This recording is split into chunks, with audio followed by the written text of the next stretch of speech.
আসসালামু আলাইকুম, স্বাগতম আপনাকে বিবিসি আন্তর্জাতিক ওয়ার্ল্ড নিউজে। নামাজরত ফিলিস্তিনি ব্যক্তির ওপর গাড়ি চালিয়ে দিল ইসরায়েলি সেনা। কেনেডি সেন্টারের নাম পরিবর্তন, ট্রাম্পের বিরুদ্ধে মামলা। অর্থ সংকটে প্রেসিডেন্ট নির্বাচন করতে পারছে না ইউক্রেন। রাশিয়া ইউক্রেন যুদ্ধ বন্ধে ভূখণ্ড বিনিময়ের ইঙ্গিত পুতিনের। শুনছিলেন শিরোনাম, এইবার বিস্তারিত। ফিলিস্তিনের পশ্চিম তীরে রাস্তার ধারে নামাজরত এক ফিলিস্তিনি ব্যক্তির ওপর দিয়ে গাড়ি চালিয়ে দিয়েছেন এক ইসরায়েলি সৈন্য।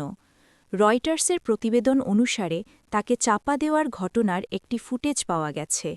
হামলার পর ফিলিস্তিনি ওই ব্যক্তি হাসপাতালে চিকিৎসার জন্য যান, তবে তিনি অক্ষত ছিলেন এবং এখন বাড়িতে আছেন। ফিলিস্তিনি টিভিতে প্রচারিত ভিডিওতে দেখা গেছে বেসামরিক পোশাক পরা এক ব্যক্তি কাঁধে বন্দুক ঝুলিয়ে গাড়ি চালিয়ে যাচ্ছে। এ সময় রাস্তার পাশে নামাজরত এক ব্যক্তির ওপর অফ রোড গাড়িটি উঠিয়ে দেওয়া হয়। রয়টার্স জানিয়েছে, ইসরায়েলি বাহিনী এক বিবৃতিতে বলেছে ব্যক্তিটি একজন রিজার্ভ সৈন্য, তার সামরিক চাকরি বরখাস্ত করা হয়েছে, তার অস্ত্র জব্দ করা হয়েছে। ইসরায়েলি গণমাধ্যম বলছেন, ঘটনার পর ওই সৈন্যকে গৃহবন্দী রাখা হচ্ছে। ইসরায়েলি পুলিশ তাৎক্ষণিকভাবে রয়টার্সের মন্তব্যের অনুরোধের জবাব দেয়নি। জাতিসংঘের তথ্য অনুসারে পশ্চিম তীরে ফিলিস্তিনিদের বিরুদ্ধে ইসরায়েলি বেসামরিক হামলার রেকর্ডে এই বছর কয়েক গুণ বেড়ে গেছে। 2023 থেকে 17 অক্টোবর থেকে 2025 সালের মধ্যে পশ্চিম তীরে 1000-এরও বেশি ফিলিস্তিনিকে হত্যা করা হয়েছে। ওয়াশিংটন ডিসিতে কেনেডি সেন্টারের নাম পরিবর্তন করে ট্রাম্প কেনেডি সেন্টার রাখা হয়েছে। এ নিয়ে ব্যাপক সমালোচনার মুখে পড়েছেন প্রেসিডেন্ট ডোনাল্ড ট্রাম্প। এমনকি তার বিরুদ্ধে মামলাও হয়েছে। নাম পরিবর্তনের খবর প্রকাশ হলে এই নামটি ফেডারেল আইনের মাধ্যমে সুরক্ষিত এবং এটি এভাবে বদলানোর সুযোগ নেই বলে জানিয়েছিলেন কেনেডি পরিবারের সদস্য Joe Kennedy. John F Kennedy center for the performing আর্টসে ট্রাম্পের নাম যুক্ত করা নিয়ে মামলা করেছেন ডেমোক্র্যাট পার্টির আইন প্রণেতা জয়েস বিটি। মার্কিন আইনের অধীনে কেনেডি সেন্টারের বোর্ডের সদস্য হিসেবে মনোনীত কয়েকজন ডেমোক্র্যাট আইন প্রণেতার একজন বিটি। তিনি মামলায় দাবি করেছেন, নাম পরিবর্তনের উদ্যোগটি অবৈধ, কারণ কেন্দ্রের নাম পরিবর্তনের জন্য কংগ্রেসের অনুমোদন প্রয়োজন। মামলায় বলা হয়েছে, নাম পরিবর্তন সংক্রান্ত বোর্ড সভায় বিটি ফোনে যুক্ত হয়েছিলেন, কিন্তু তিনি আপত্তি জানাতে গেলে তাকে থামিয়ে দেওয়া হয়। গত সপ্তাহে কেনেডি সেন্টারের পরিচালনা পর্ষদ ভোটের মাধ্যমে এই পারফর্মিং আর্টস কেন্দ্রটির নাম পরিবর্তন করে ট্রাম্প কেনেডি সেন্টার করার সিদ্ধান্ত নেয়। উল্লেখ্য, প্রতিষ্ঠানটিতে ট্রাম্পের বহু মিত্র বসে আছেন। কেনেডি সেন্টারের ওয়েবসাইট অনুযায়ী বর্তমানে বোর্ড অফ ট্রাস্টিজে ট্রাম্পের নিয়োগপ্রাপ্ত 34 জন সদস্য এবং আইনের মাধ্যমে মনোনীত আরও 23 জন সদস্য রয়েছেন। দায়িত্ব নেওয়ার অল্প সময়ের মধ্যেই প্রেসিডেন্ট ট্রাম্প কেনেডি সেন্টারের একাধিক বোর্ড সদস্যকে বরখাস্ত করে নিজের মিত্রদের নিয়োগ দেন। এরপর বোর্ড তাকে চেয়ারম্যান হিসেবে নির্বাচিত করে এবং তার ঘনিষ্ঠ উপদেষ্টা রিচার্ড গ্রেনেল বোর্ডের সভাপতি হন। অর্থের অভাবে ইউক্রেনের প্রেসিডেন্ট নির্বাচন করা সম্ভব হচ্ছে না বলে দাবি করেছেন প্রেসিডেন্ট জেলেন্সকির জ্যেষ্ঠ উপদেষ্টা মিখাইল পোডোলিয়াক। কিয়েভের প্রধান অগ্রাধিকার সামরিকায়ন কার্যক্রম হওয়া উচিত বলেও পরামর্শ দিয়েছেন তিনি। এদিকে প্রেসিডেন্ট জেলেন্সকি জানিয়েছেন, যুদ্ধ বন্ধ নিয়ে যুক্তরাষ্ট্রের সঙ্গে ইতিবাচক আলোচনা হয়েছে। কাল রবিবার মার্কিন প্রেসিডেন্ট ডোনাল্ড ট্রাম্পের সঙ্গে বৈঠক হতে পারে বলে জানিয়েছেন জেলেন্সকি। রুশ সংবাদ মাধ্যম আরটি গতকাল শুক্রবার এক প্রতিবেদনে জানিয়েছে, প্রেসিডেন্ট হিসেবে জেলেন্সকির মেয়াদ আগেই শেষ হলেও তিনি সামরিক আইন জারি থাকার অজুহাতে নির্বাচন আহ্বান করেননি। জেলেন্সকিকে অবৈধ ঘোষণা করে রাশিয়া দাবি করেছে, বর্তমানে ইউক্রেনের আইনগত ক্ষমতা দেশটির পার্লামেন্টের হাতে রয়েছে। মস্কোর মতে জেলেন্সকির এই বিতর্কিত অবস্থান শান্তি চুক্তিতে পৌঁছনোর পথে একটি বাধা। এর মধ্যেই ইউক্রেনের ওপর নির্বাচন আয়োজনের চাপ বাড়িয়েছেন যুক্তরাষ্ট্রের প্রেসিডেন্ট ডোনাল্ড ট্রাম্প, যিনি একসময় জেলেন্সকিকে স্বৈরাচার বলে মন্তব্য করেছিলেন। এর জবাবে জেলেন্সকি বলেন, তিনি ভোট আয়োজন করতে প্রস্তুত, তবে এর জন্য পশ্চিমা মিত্রদের নিরাপত্তা নিশ্চয়তা দিতে হবে। বৃহস্পতিবার এক সাক্ষাৎকারে পোডোলিয়াক বলেন, নির্বাচন আয়োজনের আরেকটি বড় বাধা হল অর্থায়ন। আমাদের এটি অর্থায়ন করার কথা নয়।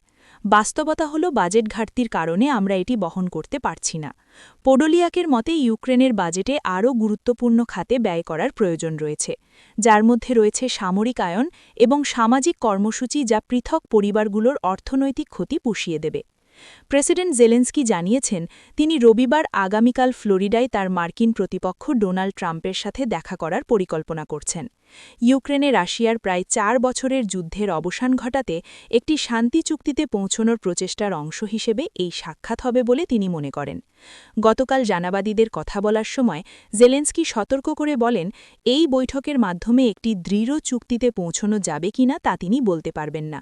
তবে তিনি বলেছেন উভয় পক্ষ যতটা সম্ভব চূড়ান্ত করার দিকে লক্ষ্য রাখবে। এর আগে ইউক্রেনের নেতা এক্সে লিখেছিলেন, নতুন বছরের আগে অনেক কিছু সিদ্ধান্ত নেওয়া যেতে পারে। ইউক্রেন যুদ্ধ বন্ধে একটি সম্ভাব্য চুক্তির আওতায় দখলকৃত কিছু ভূখণ্ড বিনিময়ে রাশিয়ার প্রেসিডেন্ট ভ্লাদিমির পুতিন রাজি হতে পারেন বলে খবর প্রকাশ করেছে রুশ সংবাদপত্র কমেরসান্ত। তবে বিনিময় হিসেবে পুতিন পুরো দনবাস অঞ্চল রাশিয়ার নিয়ন্ত্রণে রাখার বিষয়ে অনড় অবস্থানে রয়েছেন। রাশিয়ার প্রথম সারির দৈনিক কমেরসান্তের ক্রেমলিন সংবাদদাতা আন্দ্রেই কোলেসনিকভ জানান, ২৪ ডিসেম্বর রাতে ক্রেমলিনে এক বৈঠকে দেশের শীর্ষ ব্যবসায়ীদের কাছে এই পরিকল্পনার বিস্তারিত তুলে ধরেন পুতিন। প্রতিবেদনে বলা হয়েছে, পুতিন ব্যবসায়ীদের আশ্বস্ত করেছেন যে রাশিয়া এখনও অ্যাঙ্কারেজ সম্মেলনে দেওয়া ছাড়গুলো মেনে নিতে প্রস্তুত, অর্থাৎ দনবাস রাশিয়ারই থাকবে, এই নীতিতে কোনো পরিবর্তন আসবে না। কোলেসনিকভ লিখেছেন, দনবাসের বাইরে অন্য অঞ্চলে রুশ নিয়ন্ত্রণাধীন ভূখণ্ডের আংশিক অদলবদল বা হস্তান্তরের সম্ভাবনা উড়িয়ে দেননি পুতিন।